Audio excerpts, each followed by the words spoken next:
Muy buenas, Lorena Ares, directora de Hannah y los monstruos. Para empezar, Hola. cuéntame un poquito cómo surge el proyecto, para situar a la gente. Pues te cuento, hace como 5 años más o menos me llaman Ángeles Hernández y David Matamoros, que son los productores por Mr. Miyagi, y me dicen, oye, que tenemos un proyecto de una historia y estamos buscando directora y nos gustaría mucho que la vises. Y me junté con ellos y me enseñaron una historia súper chula de una niña que no tenía miedo a los monstruos, que se metía en un mundo en el cual los monstruos eran como una especie de acomplejados, de marginados, y que trataba de ayudarles a superar todos sus miedos. Y me gustó mucho porque yo de pequeña tenía mucho miedo a la oscuridad y de repente lo vi como una historia que a mí me hubiese gustado mucho ver de pequeña, porque me hubiese ayudado igual a sentir más simpatía por todo aquello a lo que tenía terror. Sí, sobre todo, es una peli que apela a eso, a la diferencia, al respeto, a la tolerancia a los demás, a la familia también. Ujú, sí, justo. La película trata de transmitir que muchas veces llegamos a tener miedo de cosas únicamente porque las desconocemos, que ante la diferencia a veces nos cerramos en banda y simplemente intentamos alejarlo de nosotros porque nos sentimos amenazados.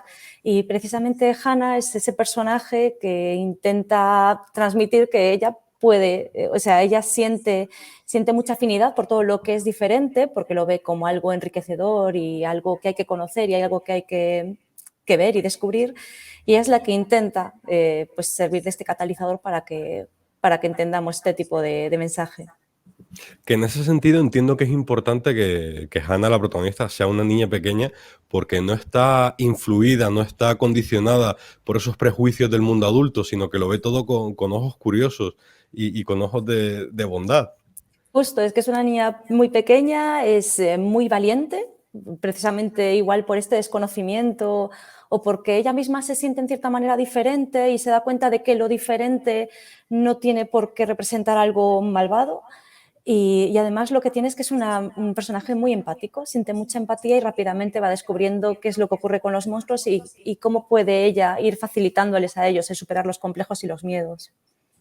Uno ve la película y, al menos en mi caso, me dio la sensación de que era un título dirigido sobre todo a un público familiar, a los peques de la casa, es decir, que em, juega un poco en otra liga respecto a, pensemos por ejemplo en producciones tipo Pixar que buscan siempre esa lectura también un poco más crítica, más pensada en el público adulto, sino que esta creo que es una película especialmente enfocada para los peques. Sí, sí, de hecho cuando me llamaron para dirigirla me explicaron que iba a ser una película que tenía que tener un target de más o menos de 4 a 8 años, que era muy para niños, no debería tener ningún momento de tensión, todo como muy sencillo, fácil de comprender, y de hecho hemos conseguido con el Ministerio del ICA el distintivo de película especialmente aconsejada para la infancia por los valores morales que transmite. Que lo pregunto porque me llama la atención porque, sobre todo a nivel de publicidad, a nivel de lo que suele llegar a más cines, a más gente, son ese tipo de animación que abraza al público en general, que no están enfocadas a un target concreto, que las ves siempre en cartelera aquí todas las semanas, pero no se les suele dar demasiada publicidad respecto a otro tipo de películas. Sí, en general lo que nos llega de las majors, ¿no? De todo lo que es el cine así de animación, de las grandes tipo Disney, Pixar, DreamWorks, etcétera, suele ser más eso, ese cine familiar en el cual ellos están pensando en vamos a hacer una película que igual a veces incluso el niño tiene que ir acompañado, ¿no? Que porque es como, hay películas en las que realmente a veces hay algún momento de tensión o algún momento que al niño incluso le da un poco de miedo y necesita agarrarse al padre, que tienen, es como que no van tan directos a niños pequeños. Esta yo creo que la hemos construido de manera que sea para que un niño pequeño pueda verla tranquilamente, que la entienda, que la disfrute, que incluso llegue a entender el mensaje y que el padre, claro, va con él al cine evidentemente, pero imagínate, si la tenemos en una plataforma incluso, que el niño pueda ponerla solo y que la vea como tranquilamente, que sabes que no va a pasar miedo. Y ya bueno, yendo ya a lo que es el arte, el tipo de personajes que hay, claro, los monstruos son cada uno de su padre y de su madre Sí. casi. ¿Cómo llegáis a esa caracterización, a esa creación de tantos personajes? Pues te comento, en general, o sea, te llega un guión y en el guión ya tienes más o menos una descripción igual de las características de los personajes, de cómo se comportan, ¿no? Por la forma de hablar, cómo son cada uno. Y a partir de ahí empezamos a establecer lo que es un line-up en animación, ¿no? En la cual vamos creando unas siluetas que sean muy reconocibles, cada personaje, cada monstruo tenga su propia silueta, que si lo ves a un contraluz puedes decir, este es Yeti, este es Nessie, este... Y a partir de ahí empezamos también a trabajar un poco en cómo se van a mover, cómo va a ser la forma que van a tener de hablar. Esto nos va a marcar un poco las características que tienen. Queríamos diferenciarlos mucho porque precisamente queríamos seguir celebrando un poco esa diversidad, ¿no? Y esa diferenciación, que fuese cada uno, que cada uno tuviese su personalidad muy, muy definida, que tuviesen sus rasgos físicos muy definidas, muy diferentes, pero a la vez que al juntarlos en este line-up y verlos todos juntos, que fueran coherentes. Tú los ves y dices, vale, entiendo que son todos de la misma familia. A mí es la parte que más me gusta, la parte de construcción de personaje, porque es como cuando defines cómo van a ser sus tics, cómo van a moverse. Por ejemplo, Nessie fue súper divertida porque es un personaje que tiene unos cambios de humor que son muy extraños. De repente está como, creo que esto es algo complicado y creo que nos están espiando, y de repente es como, pero se me ocurre que podemos hacer esto otro, ¿no?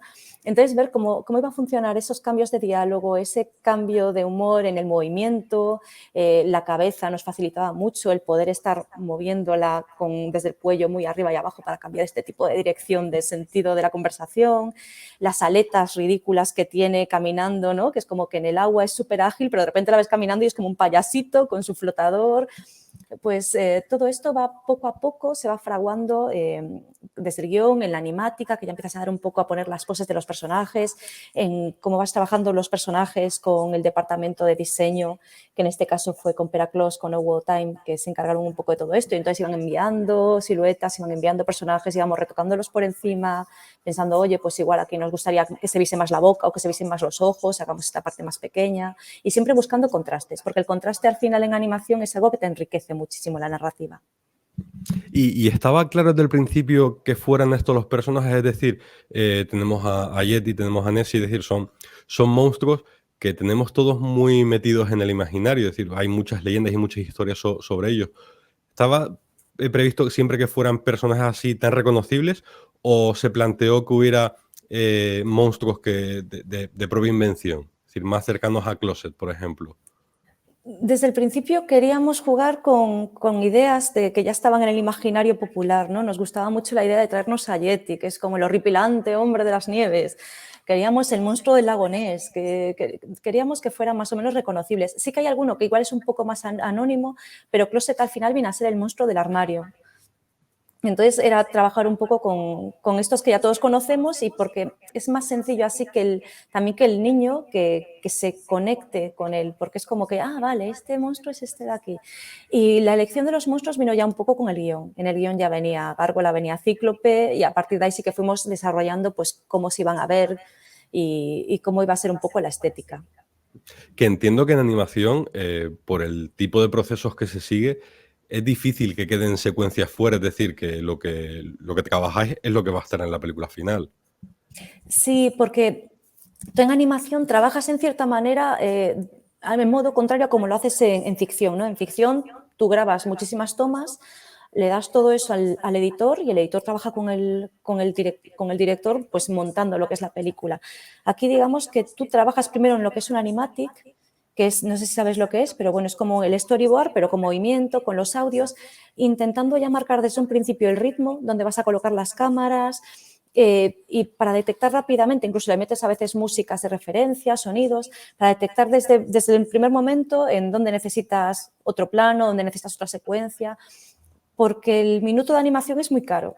Al final son muchísimos procesos para conseguir un minuto. Entonces lo que intentas de esta manera es que con estos bocetos de la animática, que al final es un boceto a lápiz, bueno, a lápiz digital, intentas ya tener la película completa que funcione y dices, vale, a partir de aquí le puedo dar el color. Es como hacer el patrón de un vestido, ¿no? O de un traje, que es como, vale, tengo el patrón, ahora funciona, ahora voy a hacer el traje. Claro, te lo comentaba porque estaba pensando, por ejemplo, en una de las primeras secuencias de la peli, la del cuento que le cuenta el padre de Hannah, en la que ahí estamos trabajando con una animación visualmente más tradicional, Sí. en 2D, más de fábula, más de cuento. Y claro, me queda la duda de si se llegaron a plantear más secuencias de ese estilo, a lo mejor al final de la película, cuando vuelve a aparecer otra vez el padre y él le cuenta sus historias. Sí que es cierto que en Animática recortas muchísimo. En Animática teníamos al principio, era un poco más largo el cuento, se contaba un poco qué era lo que había pasado con cada uno de los monstruos. Tuvimos incluso hace muchísimo tiempo una primera secuencia en la cual era Loba la que introducía la película, pero la eliminamos.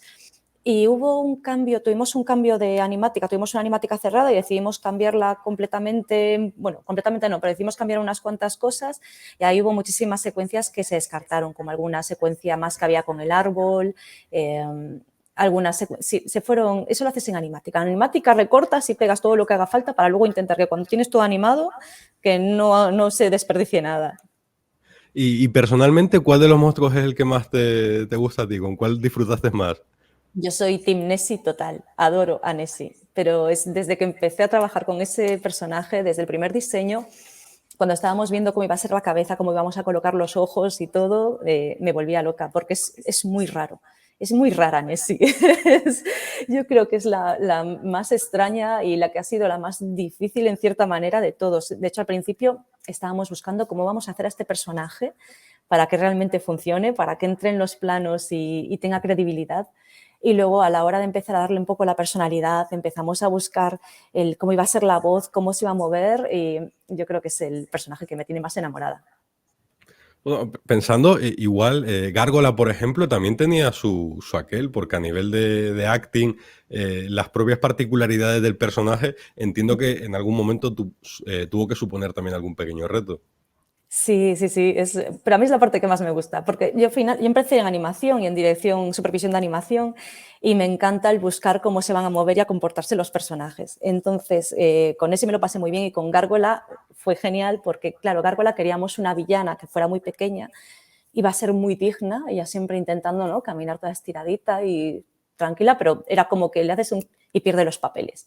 Entonces fue muy divertido también trabajar con Dani Ábalos, que es el director de animación, buscando esos momentos en plan de, bueno, y aquí la ponemos con la capa cerrada y aquí pierde completamente los papeles y entonces tiene que empezar a gritar como una loca y tiene que empezar a gesticular mucho y cuando gesticula abre muchísimo los brazos y ocupa muchísimo espacio, pero cuando está digna es como que va ella pequeñita en su espacio. Es muy, muy divertida, toda esa parte es genial. Bueno, y luego tenemos el trabajo de los fondos y escenarios que son súper imaginativos. Sí, y además en este caso jugaba mucho a nuestro favor, porque desde el principio que empezamos con cómo sería el desarrollo visual, teníamos muy claro que queríamos algo muy en el estilo de la ilustración, ¿no? Ilustración moderna. Y de esa manera los fondos 2D nos llevan mucho más a este mundo de ilustración de cuento, a la vez que nos permite más libertad, porque claro, puedes trabajar más, es más sencillo trabajar colores, trabajar luz y todo en fondos 2D que no cuando te metes ya en hacer el fondo 3D, que es como un poco más complicado. Y además conseguimos un trabajo de compo muy chulo, que estuvo Marcos García trabajando en él a tope, en el cual pues con las iluminaciones que se hacían de los personajes se fusionaba perfectamente con esos fondos 2D y además les daban como vidilla, con partículas, con luces, con efectos. Muy contentos. Y ya por ir finalizando, tengo una curiosidad respecto a lo que has comentado antes respecto al sello del ministerio, de ser una película especialmente recomendada para la infancia. ¿Qué supone eso para una película? Yo creo que es un distintivo que, a ver, déjame pensar, que lo que está reflejando es que la película es educativa, en cierta manera, que puedes proyectarla en escuelas, que puedes estar tranquilo de que si va un niño a verlo, no va a haber ningún tipo de secuencia que pueda ir en contra de lo que es el niño, en contra de tanto a nivel de tensión como a nivel educativo.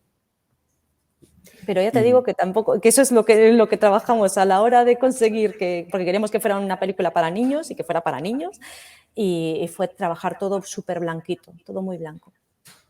y ya para terminar, imagino la respuesta, pero ¿has quedado contenta con el resultado? ¿Has quedado contenta con la película que ha salido? Sí, pero ¿sabes lo que pasa? Esto ocurre con todo. Cuando terminas y dices, ¡ay, es que arreglaría esto y arreglaría esto otro! Y eso no lo puedes evitar.